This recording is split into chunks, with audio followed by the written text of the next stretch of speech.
Voilà, on va aller dans la parole de Dieu dans 2 Corinthiens, chapitre 6. 2 Corinthiens, chapitre 6. Nous allons parler aujourd'hui particulièrement donc des associés de Dieu. Les associés de Dieu. Amen. Et c'est ce que nous sommes. Alléluia. 2 Corinthiens, chapitre 6, verset 1er. Puisque nous travaillons avec Dieu. Rendez-vous compte, juste là, il y a tout un sermon. Puisque nous travaillons avec Dieu, nous vous exhortons à ne pas recevoir la grâce de Dieu en vain. Parce qu'il dit, au temps favorable, je t'ai exaucé. Au jour du salut, je t'ai secouru. Voici maintenant le temps favorable. Voici maintenant le jour du salut. Nous ne donnons aucun scandale en quoi que ce soit, afin que le ministère ne soit pas un objet de blâme. Mais nous nous rendons à tous égards recommandables comme serviteurs de Dieu. Il va dire, comment? Par beaucoup de patience, dans les tribulations, dans les calamités, dans les détresses, sous les coups, dans les prisons, dans les séditions, dans les travaux, dans les veilles, dans les jeûnes, par la pureté, par la connaissance, par la longanimité, par la bonté, par un esprit saint, par une charité sincère, par la parole de vérité, par la puissance de Dieu, par les armes offensives et défensives de la justice, au milieu de la gloire et de l'ignominie, au milieu de la mauvaise réputation et de la bonne réputation, étant regardé comme imposteur, quoique véridique, comme inconnu, quoique bien connu, comme mourant, et voici, nous vivons, comme châtiés, quoique non mis à mort, comme attristés, et nous sommes toujours joyeux, comme pauvres, et nous en enrichissons plusieurs, comme n'ayant rien, et nous possédons toutes choses. Amen. Seigneur, nous voulons te bénir. Seigneur, nous te remercions pour le texte sacré qui est notre nourriture. Nous te bénissons pour ce que tu as placé aujourd'hui sur la table, afin que nous puissions manger. Notre âme a faim de toi, notre âme a soif de toi. Et enfin, notre ennemi, Seigneur, tu as placé une table remplie de mets succulents, là où nous pouvons nous nourrir, car l'homme ne peut pas vivre uniquement de pain naturel, mais de toute parole qui sort de la bouche de Dieu. Nous te bénissons pour ta parole, Seigneur, qui est véritablement un pain béni. Nous te prions, Seigneur, que nous puissions en être nourris aujourd'hui et repartir rassasiés. Au nom puissant et merveilleux de ton Fils unique, Jésus-Christ, nous prions cela. Amen. Et tout le peuple dit Amen. Amen. Gloire à Dieu. On peut s'asseoir, frères et sœurs. Alléluia. Gloire à Dieu. Que Dieu soit béni. Ici, l'apôtre Paul parle de son ministère, il parle de son œuvre, il parle de son travail, et il va dire, puisque nous travaillons avec Dieu. Et une assemblée, quelle qu'elle soit, si elle est un tant soit peu de la vie du Saint-Esprit, eh bien, elle travaille avec le Seigneur. Nous ne sommes pas un groupement religieux, je dirais, séparé de la tête. La tête, c'est Jésus-Christ. C'est le chef de l'Église, l'Église authentique. Et nous sommes, dans la parole de Dieu, pris comme des associés. La Bible enseigne que Dieu considère l'homme comme un associé de travail. Il y a un travail à faire pour le Seigneur dans ce monde dans lequel nous sommes. Et la Bible enseigne que Dieu va considérer l'homme comme un partenaire. Nous sommes partenaires avec Dieu. Nous sommes associés à Dieu dans son travail. Et on voit que nous avons une responsabilité. Paul a dit, puisque nous travaillons avec Dieu. Nous ne travaillons pas tout seuls. Nous travaillons avec Dieu. Jésus, c'est Emmanuel. Dieu avec nous. Alors, Dieu avec nous. Au ciel, nous ne serons pas tout seuls. Avec Jésus. Il a dit aux brigands, aujourd'hui, tu seras avec moi dans le ciel. C'est merveilleux. À partir du moment où on a donné notre vie à Jésus, on est avec quelqu'un. Je suis avec vous tous les jours, jusqu'à la fin du monde. Avec vous, maintenant, en cet instant, il est là, il est présent, il est avec nous. Il travaille nos cœurs, il nous bénit. Et ainsi, nous sommes associés. On sait que Dieu, particulièrement, a choisi des hommes pour être associés à son œuvre. Il a choisi Abraham, par exemple, pour être le père d'une nation, une grande nation, qui aujourd'hui, s'appelle Israël. Dieu a choisi Moïse pour apporter au peuple les 10 commandements, qui est la base de toute la loi morale et la loi civile. Donnée pour tous les siècles, dans tous les couloirs de tous les siècles, résonnent les 10 commandements de Dieu, les 10 fiat de Dieu, les 10 paroles de Dieu. Tu ne mentiras pas, tu ne voleras pas, tu honoreras ton père et ta mère, tu ne convoiteras pas la femme de ton prochain, tu n'auras pas d'autre Dieu devant ma face, tu ne te prosterneras pas devant des statues, des idoles, ainsi de suite. On voit, ces commandements ont été donnés par un homme. Dieu aurait pu dire, voilà mes commandements. Non, Dieu a choisi un homme. Par le moyen d'un homme, par le moyen des hommes, Dieu fait son travail. Et on sait que même si parfois les 10 commandements sont appelés la loi de Moïse, ils ont été déclarés par Dieu. Ils ont été déclarés par le Seigneur. Ils ont été donnés aux Israélites par le biais de Moïse.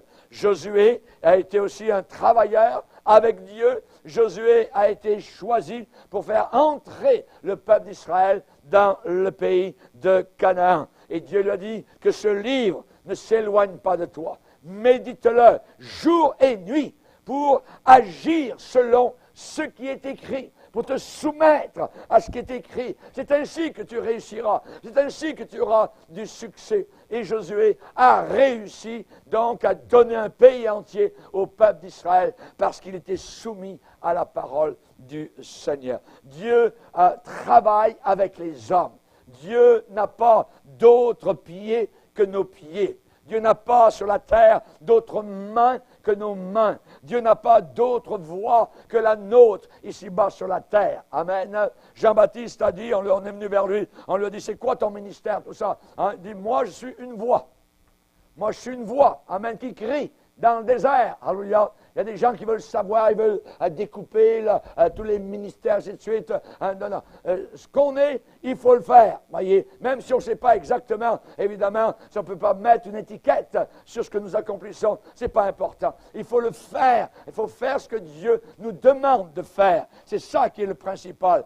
Quand Jésus-Christ est venu sur la terre, quand il est venu dans le monde, il a déclaré l'importance de son partenariat avec le Père. Il parlait toujours du Père. Je ne peux rien faire de moi-même, a dit Jésus. Je fais tout ce que je vois que le Père donc accomplit. Il était venu pour le salut, pour nous sauver, pour nous délivrer de l'enfer. Si nous continuions sur ce chemin-là, nous allions directement vers la fosse d'où montent les cris pour l'éternité. Et nous avons besoin d'un sauveur. Jésus a anéanti la puissance de Satan à Golgotha et il a délivré tous ceux qui, par peur de la mort, étaient toute leur vie retenus dans l'esclavage. Merci Seigneur. Merci Jésus. Mais le Fils travaillait en partenariat, en association avec le Père. Jésus un jour a dit à Marie et Joseph, « Ne saviez-vous pas qu'il faut que je m'occupe des affaires de mon Père? » Voyez, ne saviez-vous pas qu'il faut que je m'occupe des affaires de mon Père? L'apôtre Paul a été un missionnaire zélé, efficace du premier siècle et il a encouragé les hommes et les femmes de tout âge à se souvenir à se rappeler leur mission principale dans leur vie ici-bas sur la terre. Il leur a écrit en disant, ayez du zèle et non pas de la paresse. Soyez zélés, ne soyez pas paresseux, soyez fervents d'esprit. Soyez fervents d'esprit, que ça soit bouillonnant, voyez, qu'il y ait des, vous savez, quand vous ouvrez un Pepsi ou quoi, vous ouvrez, il y a un 7-Up ou un Sprite, il y a des bubbles, que votre vie soit pétillante, alléluia, c'est ça qu'il a voulu dire, soyez fervents d'esprit, servez le Seigneur. Servez le Seigneur. Amen. Il y a une dame qui nous a écouté beaucoup sur Internet. Elle dit, moi, je vous ai donné un nom. Il y a eu Saul de Tarse, et moi, je vous appelle Raymond de Tarse. Voyez? Non.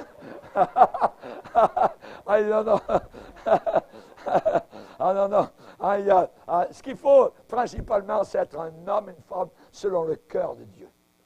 Amen. Être un homme, une femme, selon le cœur de Dieu. David était un homme selon le cœur de Dieu. Il accomplira toutes mes volontés. Et quand on parle de lui dans le Nouveau Testament, il est dit, après avoir accompli la volonté de Dieu, Dieu le reprit. Donc, sur la terre, ce que nous devons faire, c'est faire la volonté du Seigneur. Amen. Seigneur, je veux faire ta volonté. Tu m'as formé un corps, ô Dieu, tu m'as formé un corps, et avec ce véhicule sur la terre, je veux accomplir ta volonté. Je veux pouvoir quitter la terre en disant, Père, j'ai fini, j'ai achevé l'œuvre que tu m'avais donnée d'accomplir sur la terre. Amen. Que nous puissions un jour dire cela. Et si nous voulons être associés, évidemment, avec l'œuvre de Dieu, être associés au travail que Dieu veut que nous fassions, alors il y a différentes choses à savoir. Il y a différentes choses à savoir. Pourquoi? Parce que quand on ne sait pas, on ne sait pas. On est ignorant. Et la Bible dit, mon peuple périt faute de connaissance. Donc, si je ne sais pas, je vais périr. Voyez? Dieu ne dit pas, tu ne sais pas, tu ne périras pas parce que tu ne sais pas. Non, non, tu vas périr pareil si tu ne sais pas. Donc, ta responsabilité, c'est de savoir. Et si on prend les épîtres, on voit combien de fois l'apôtre Paul va dire aux Corinthiens, ne savez-vous pas ceci, ne savez-vous pas cela, n'avez-vous pas appris, je ne veux pas que vous soyez dans l'ignorance. On voit qu'on a besoin de connaître, on a besoin de savoir, voyez. Et pour qu'il n'y ait pas d'incompréhension, eh bien, nous avons besoin de connaissance. On a besoin de connaissance. Rappelons-nous que le Seigneur n'a pas besoin d'ouvriers, voyez. Il a besoin de bons ouvriers. De bons ouvriers. Parce que Paul a dit, attention, watch out, voyez, aux mauvais ouvriers. Et dans l'Église de Dieu aujourd'hui, ça existe, des mauvais ouvriers qui prennent l'œuvre de Dieu à la légère, qui prennent l'œuvre de Dieu de façon négligente, voyez. Et il y a attaché à la négligence de l'œuvre de Dieu une malédiction. Maudit soit celui qui fait l'œuvre de Dieu avec négligence. En s'en fichant. Donc, nous devons faire très attention. N'oublions pas que dans la business dans laquelle nous sommes, c'est Dieu qui est le boss. C'est Dieu qui est le patron. Voyez, il est appelé dans la Bible le maître de la moisson. Il est appelé aussi le chef de l'Église. C'est lui, véritablement, qui dirige. N'oubliez pas, psaume 24, à l'Éternel la terre et ce qu'elle renferme. Voyez, à l'Éternel le monde et ceux qui l'habitent. Et ceux qui l'habitent. Dans Agé chapitre 2, il est dit, l'argent est à moi et l'or est à moi, dit l'Éternel des armées. Voyez. Donc Dieu, il possède tout. Psaume 50, tous les animaux des forêts sont à moi. Tous les animaux des forêts sont à moi. Et toutes les bêtes des montagnes par milliers m'appartiennent. Il est le patron. Amen. Il est le patron. Non seulement la richesse matérielle du monde lui appartient, mais il est le propriétaire légal de votre vie et de la mienne. Il est le propriétaire légal. Qui est-ce qui pompe le sang dans vos veines? Même aujourd'hui, voyez, c'est le Seigneur. Il suffirait que le Seigneur enlève son doigt de notre vie, à peu près comme quand on enlève son doigt de la touche du piano. Enlevez votre doigt de la touche, plus rien. Tant que vous appuyez sur la touche, il y a des sons. Et tant que Dieu a son doigt sur notre vie, nous vivons. Mais le jour où il enlève, voyez, nous mourrons. mourrons. Donc, nous voyons qu'il est le propriétaire légal de notre vie. Tu es à moi, tu m'appartiens, va dire le Seigneur. Isaïe 43. Paul va dire dans Romains 14, car si nous vivons pour le Seigneur. Et si nous mourrons pour le Seigneur. Soit donc que nous vivions, soit que nous mourions, nous sommes au Seigneur. Amen. On est à lui. Il a payé le prix. Amen.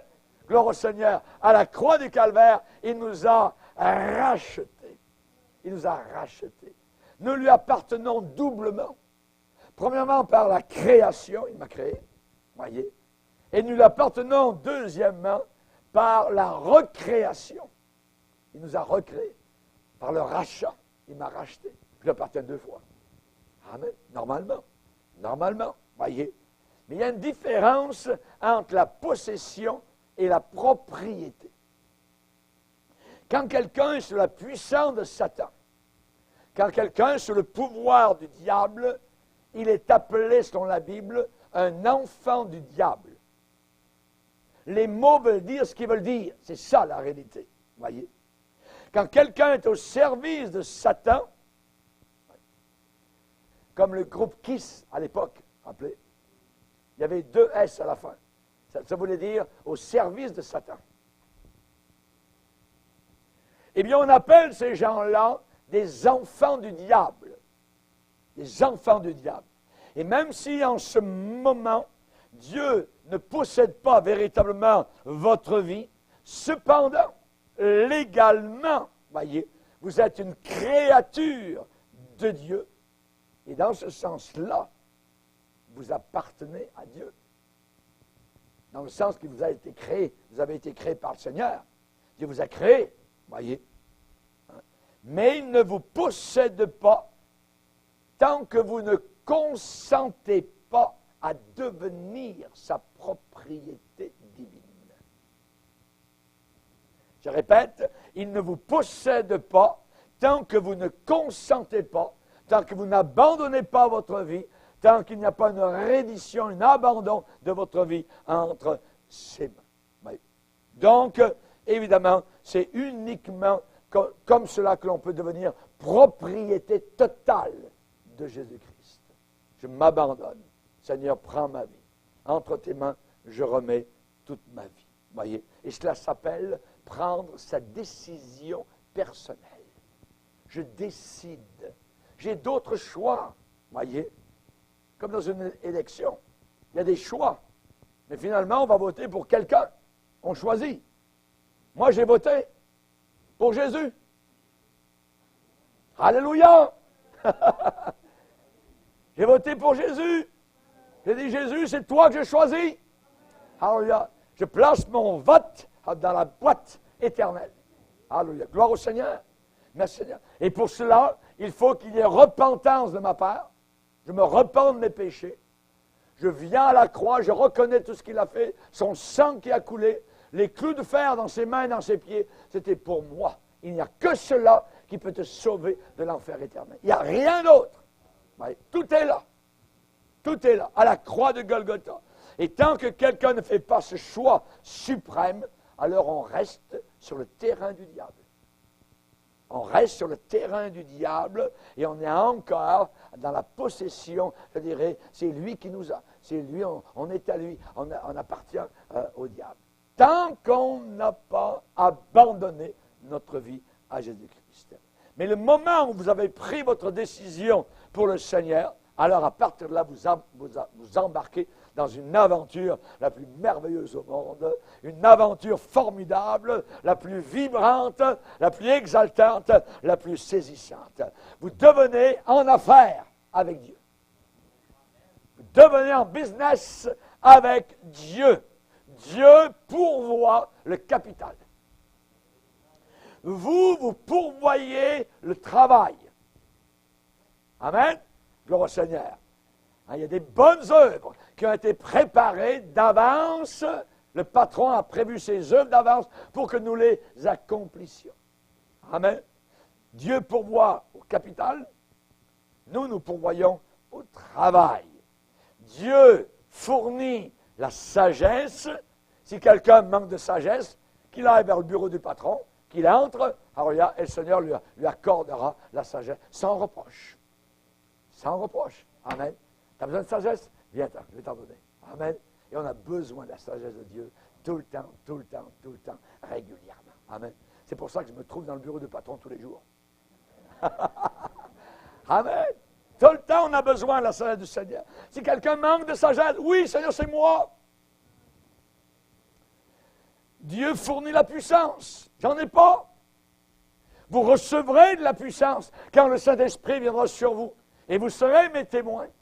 Amen. Dieu fournit les moyens. Et mon Dieu pourvoira à tous vos besoins selon sa richesse et avec gloire en Jésus-Christ. Notre capacité ne vient pas de nous-mêmes. Notre capacité vient de celui qui nous a appelés. Elle vient de Dieu. Amen. Notre capacité vient du Seigneur. Dieu et l'homme, maintenant, deviennent des associés. Nous sommes ouvriers avec Dieu. Nous sommes ouvriers avec... Lisez avec moi dans 1 Corinthiens, chapitre 3.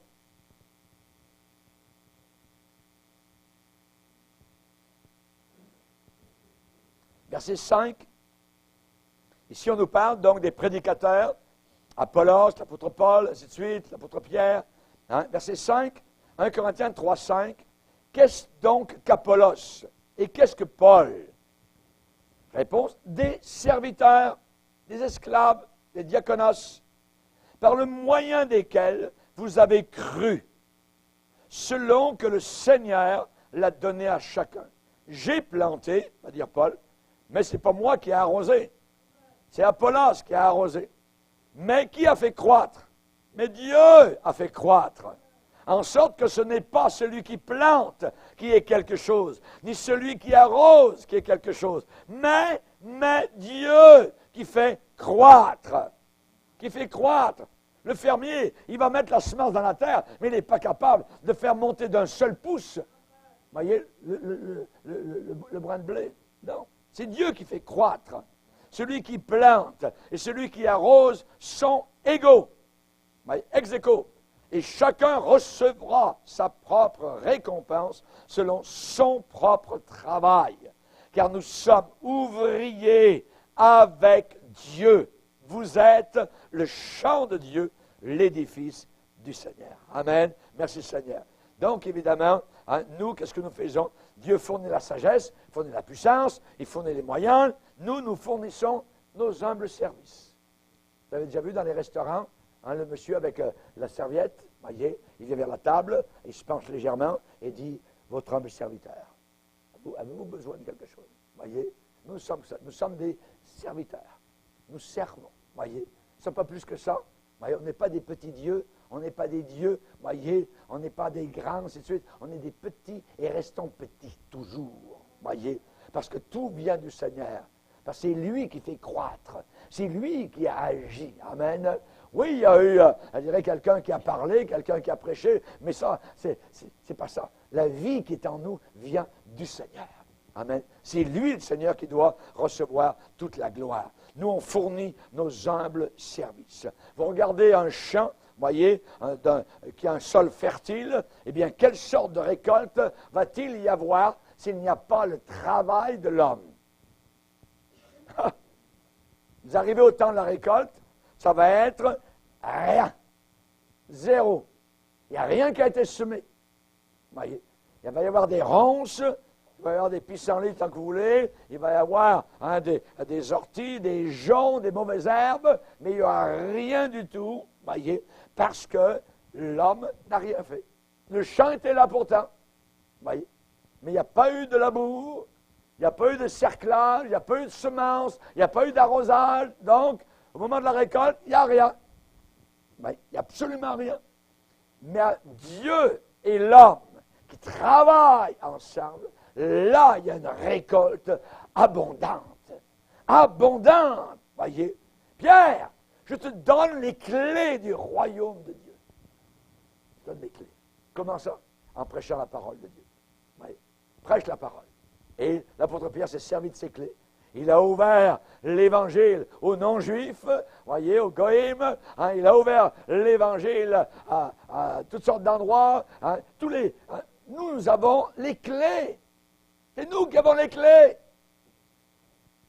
Ce n'est pas quelqu'un d'autre, c'est nous. Il nous a remis les clés le moment où nous avons été sauvés. À nous, nous servons des clés, de témoigner, d'ouvrir les cœurs, leur dire, voilà, Jésus c'est la vérité. Jésus c'est le seul plan pour être sauvé. Il n'y a rien d'autre sur la terre. Il n'y a qu'un seul sauveur. Il n'y en a pas deux, trois. Il y en a un seul. C'est Jésus.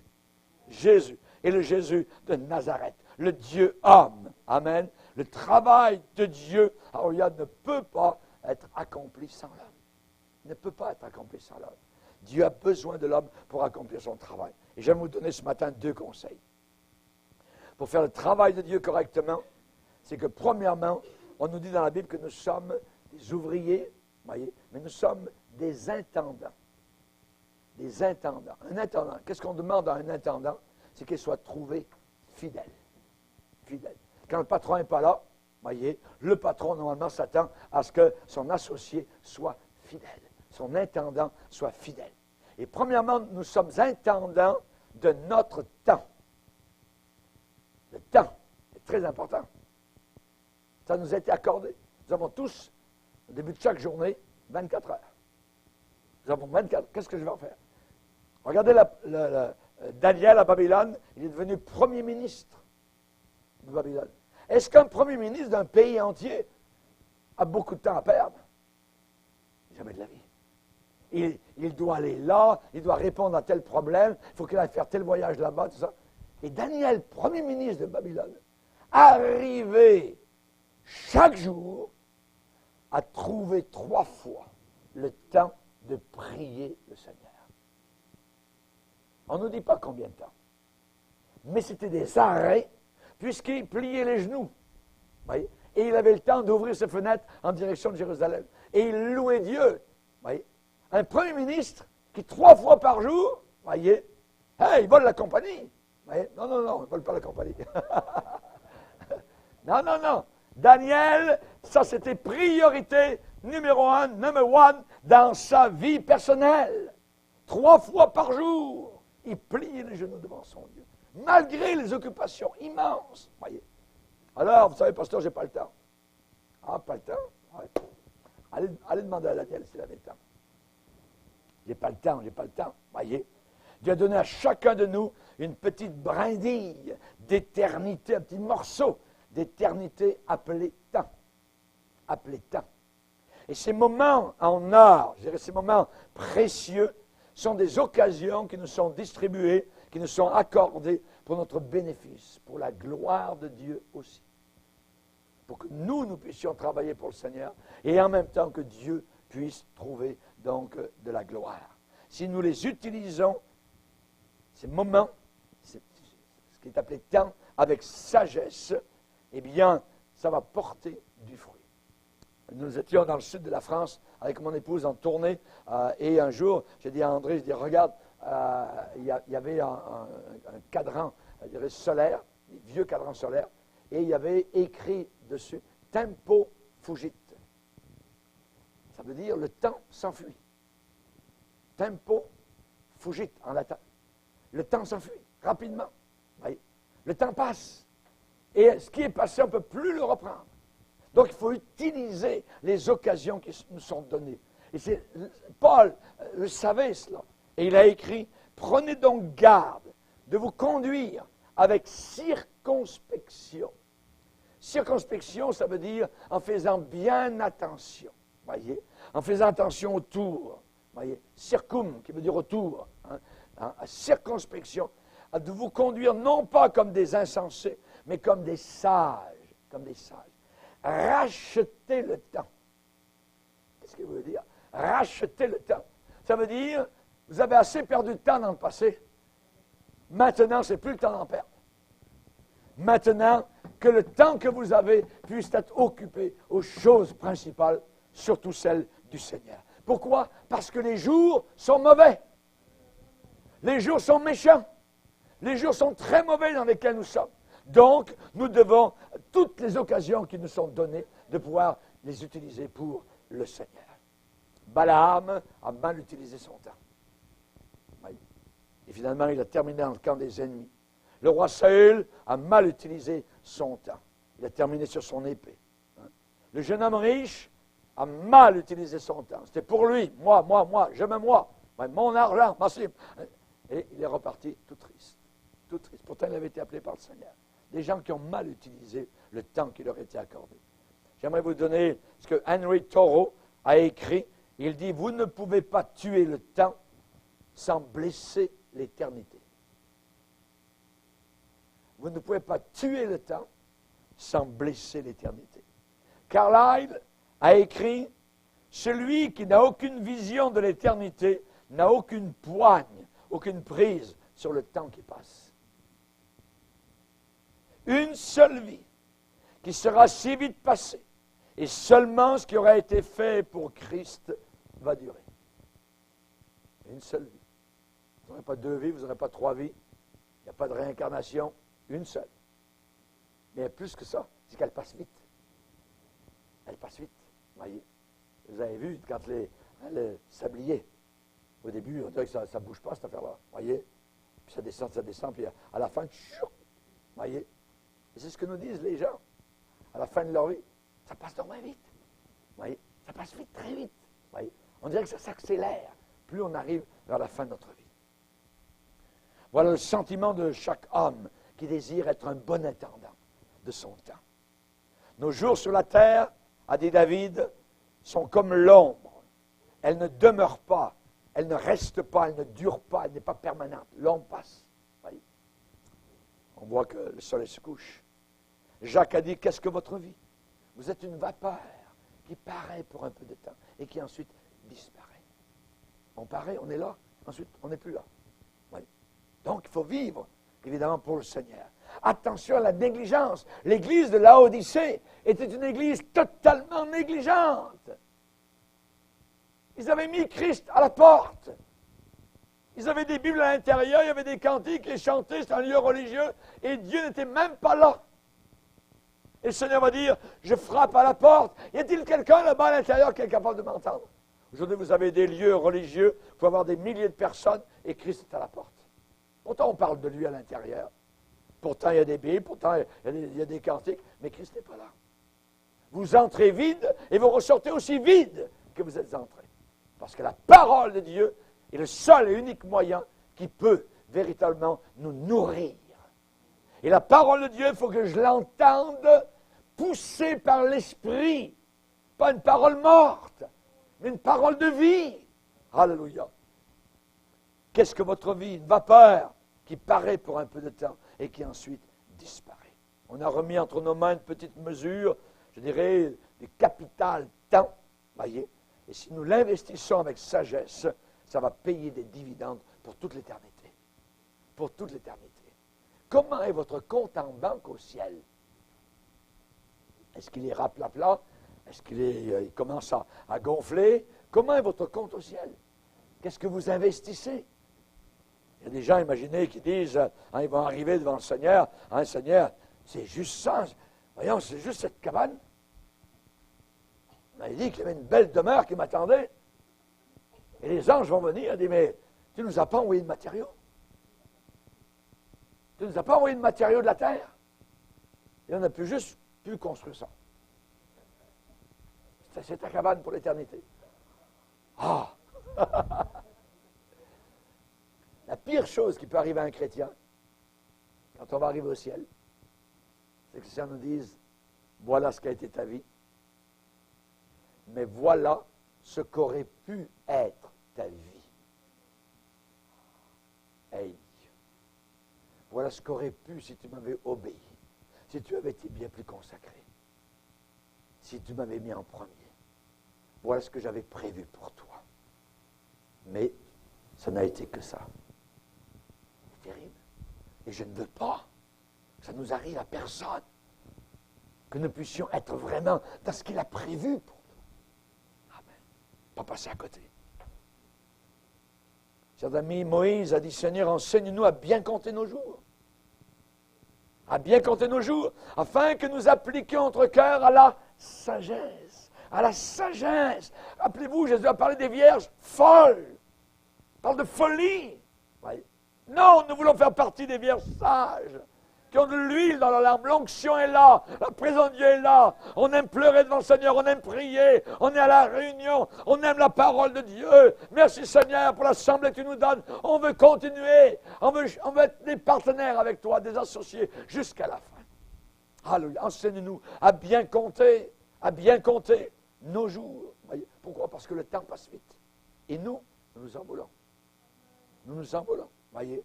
David a dit, Seigneur, dis-moi quelle est la fin de ma vie, le terme de ma vie. Dis-moi quelle est la mesure de mes jours, que je sache combien je suis fragile. Handle with care. La vie, il ne faut pas la prendre à la légère. Il faut la prendre soigneusement. Soigneusement. Seigneur, apprends-moi pour que je sache combien je suis fragile. Fragile. Voyez.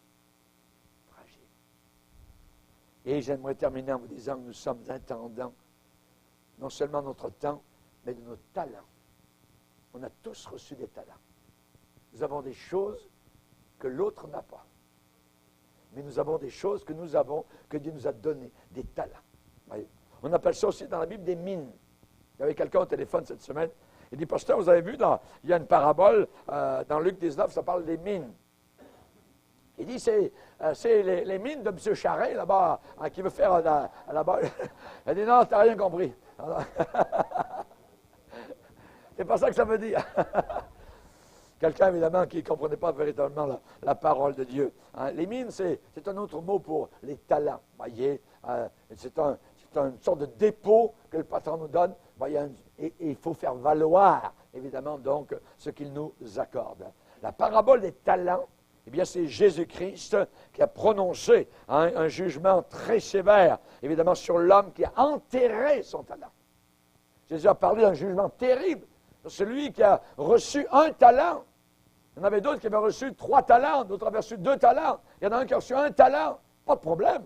Voyez, entre 3, 2, 1, c'est pas grave. Voyez, même si on a 1 talent, c'est pas grave. Je ne jalouse pas celui qui a 3 talents, ainsi de suite. Voyez, mais ce talent, je vais le faire valoir.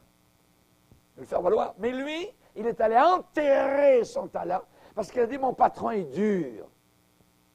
C'est un patron dur. Oh, c'est terrible, Dieu, il ne va pas le servir. Ça. Fait que je vais le cacher là, puis ça, puis ensuite, quand il va redemander son talent, ben, je lui dis, voilà, tiens, c'est ton talent. Jésus l'a appelé méchant serviteur. Méchant, inutile, inutile. Il n'y a rien de pire que de se sentir inutile. Vous voyez? Nous ne voulons pas être stériles, nous voulons être fertiles. Amen. Nous ne voulons pas être inutiles, nous voulons être utiles. Comme Onésiphore, c'est Philémon. Philémon qui était un esclave, qui a été sauvé à Rome et qui a été avec l'apôtre Paul.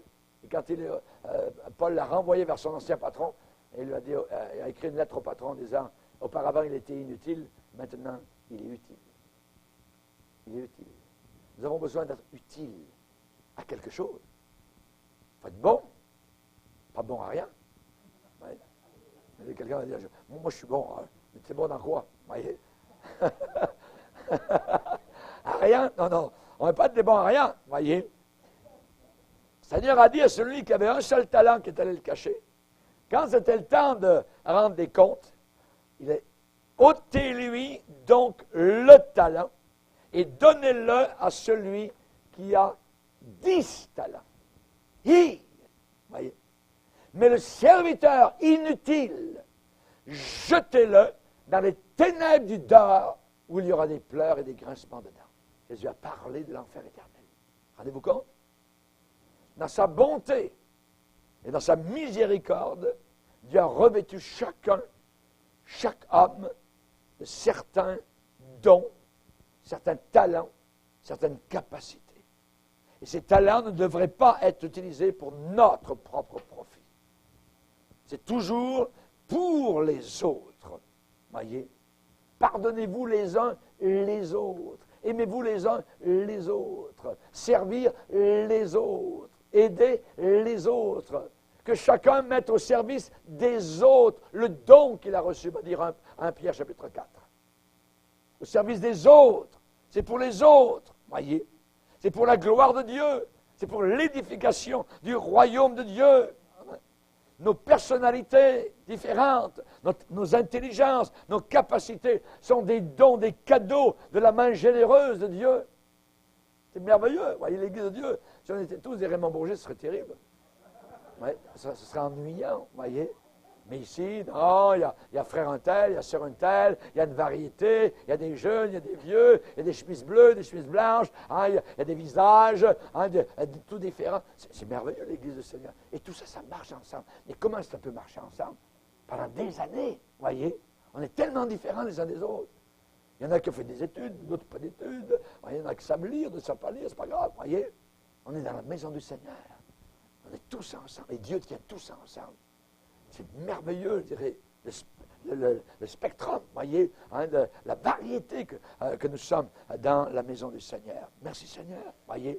Évidemment, si nous détournons l'utilisation de ces talents pour notre propre profit, nous sommes coupables d'égoïsme. Et on sait que Paul a dit à Timothée qu'à la fin des temps, la première chose qui viendrait, ce serait l'égoïsme. L'égoïsme. Sache, Timothée, que dans les derniers jours, il y aura des temps difficiles parce que les hommes seront égoïstes. Et on peut être égoïste aussi dans l'Église par rapport à nos talents. Voyez, on les cache. On ne fait pas valoir. Voyez. Soit que vous, quelle que soit la chose que vous fassiez, voyez, faites tout pour la gloire de Dieu. Faites tout pour la gloire de Dieu. Voyez. Il y a des gens qui disent, pasteur, est-ce que c'est bon de faire ceci, est-ce que c'est bon de faire cela? La Bible ne dit pas, voyez, il va falloir que vous conduisiez une voiture Ford, voyez, il va falloir que vous alliez dans un avion, tout ça, Boeing. La Bible ne répond pas à toutes les choses, voyez, mais elle dit que tout ce que vous faites, faites-le pour la gloire de Dieu. S'il y a une chose que vous ne pouvez pas mettre ça, ce label dessus, ne le faites pas. Ne le faites pas, voyez. Une prostituée ne peut pas dire, moi je travaille pour le Seigneur. Jamais de la vie. Jamais, vous voyez. C'est flagrant. Mais il y a d'autres choses, vous voyez. Hein, il y a un tenancier qui tient de l'alcool, vous voyez, ou des bars. Voyez. Moi, je travaille au bar pour le Seigneur. Voyez. Jamais de la vie. Jamais de la vie. Faites tout pour la gloire de Dieu. Voyez. Donc, on voit hein, que la parole de Dieu nous montre ce que nous devons faire. Colossiens 3,17. Quoi que vous fassiez en parole ou en œuvre, faites tout au nom du Seigneur Jésus. Faites tout au nom du Seigneur Jésus. Amen. Donc, c'est de bon sens, évidemment, qu'un employé, qu'un jeune associé dans une société, dans une entreprise, dans une usine, travaille pour le profit, pour l'intérêt, hein, donc, du propriétaire. Et quand le propriétaire fait des profits, eh bien, normalement, tous les membres de l'entreprise devraient en profiter. Et quand, évidemment, l'entreprise appelée l'Église du Seigneur, évidemment, est bénie, est heureuse, travaille, quand ça roule à l'intérieur, tous les membres de l'usine en reçoivent des bénéfices. On repart boosté, on repart rempli. On est heureux de servir le Seigneur et de parler de Jésus. Et à ce moment-là, c'est facile de prier, c'est facile de témoigner, c'est facile de faire les œuvres que Dieu a préparées d'avance, parce qu'on est rempli du Saint-Esprit. Amen. Alléluia. On va se lever ensemble devant le Seigneur pour terminer. Alléluia. Merci Seigneur. Seigneur, nous voulons te bénir et te remercier, Seigneur. Encore ce matin, nous inciter à nous voir comme tes partenaires, tes associés dans ton travail, dans ton œuvre, Seigneur. Et nous voulons être de bons intendants de nos talents et de notre temps, Seigneur. Nous désirons les investir pour ta gloire, pour ton royaume, Seigneur Jésus. Car tu as dit, cherchez premièrement le royaume de Dieu et sa justice, et le reste vous sera donné par surcroît. Merci, mon Sauveur. Aide-nous à être de bons intendants de notre temps. Pardonne-nous, Seigneur, toutes les fois où nous avons laissé le temps glisser, laissé le temps passer, Seigneur, sans que vraiment nous ayons pris conscience de cette perte. Oh, mon Sauveur, nous te prions, Seigneur Jésus, que nous puissions faire valoir les talents que tu as déposés en nous et que nous puissions un beau jour en retrouver d'autres, Seigneur, et recevoir une récompense de ta part. Nous prions cela, ces choses, dans le nom puissant de Jésus-Christ. Amen. Et tout le peuple dit Amen. Amen.